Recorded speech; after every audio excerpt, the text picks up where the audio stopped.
సాతాను మనల్ని నాశనం చేయడానికి ఇంకొక ఆలోచన కూడా మనలో పుట్టించాడు. ఏమిటంటే, నమ్మి బాప్తిస్మము పొందిన వాడు రక్షించబడుననే మాట ఉంది కదా. మనం బాప్తిస్మం తీసుకోకుండా సాతాను అనేక రకాలుగా అడ్డుపడుతూ ఉంటాడు. ఎలాంటి ఆలోచనలు పుట్టిస్తాడో తెలుసా? మా అమ్మాయికి పెళ్ళైనాక బాప్తిస్మం ఇప్పిద్దాం పాస్టర్ గారు, పెళ్లి అయినాక అని అంటున్నావు, ఈ లోపే నీ బిడ్డకి ఏమైనా చనిపోయింది అనుకో, అప్పుడు నీ పరిస్థితి ఏమిటి? నీ బిడ్డ ఎక్కడుంటుంది? కాబట్టి నియమానికి లోబడాలి, వాక్యానికి లోబడాలి మొదట.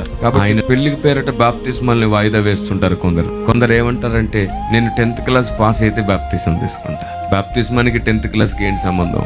మారు మనసు వలన మనం బాప్తిస్మం తీసుకోవాలి. మరికొందరు ఏం చేస్తారంటే, మాకు ఉద్యోగం వచ్చినాక తీసుకుంటున్నాం సార్, మొక్కుకున్నాం అంటారు.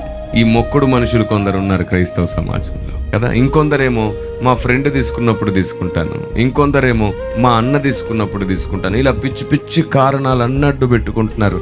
మరి బైబిల్ అలాంటి కారణాలను అసలు ఒప్పుకోవట్లేదు.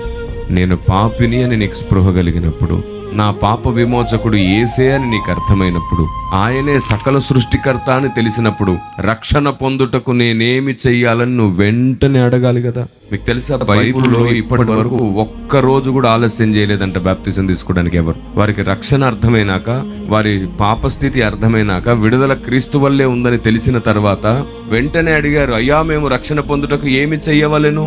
నపుంసకుడు యెషయా గ్రంథం చదువుతుంటే ఫిలిప్పు వివరించాడు. ఏమైంది? అప్పటికప్పుడే బాప్తిజం తీసుకున్నాడు. చెరసాలాధిపతి ఆ రాత్రికి రాత్రే మనం ఏమంటాం తెలుసా?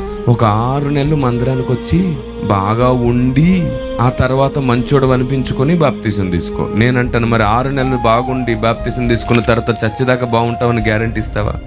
మంచి వాళ్ళమైనాక తీసుకునేది కాదు బాప్తిస్మం. నేను మంచివాణ్ణి కాదు అని ఒప్పుకొని తీసుకునేది బాప్తిస్మం. నేను మంచివాణ్ణి కాదు, నేను పాపిని, అయ్యో నన్ను క్షమించు ప్రభువా అని అడిగి తీసుకునేది బాప్తిస్మం. మరి మంచి వాళ్ళం ఎలా అవుతాం? సహవాసంలో కలిసి ఉంటే మంచి వాళ్ళం అవుతాం. ప్రతిసారి ప్రార్థనలో విరిగి నలిగిపోతూ దేవునిలో నిలకడగా ఉంటే మంచి వాళ్ళం అవుతాం. విశ్వాస వీరులమైతే మంచి వాళ్ళం అవుతాం.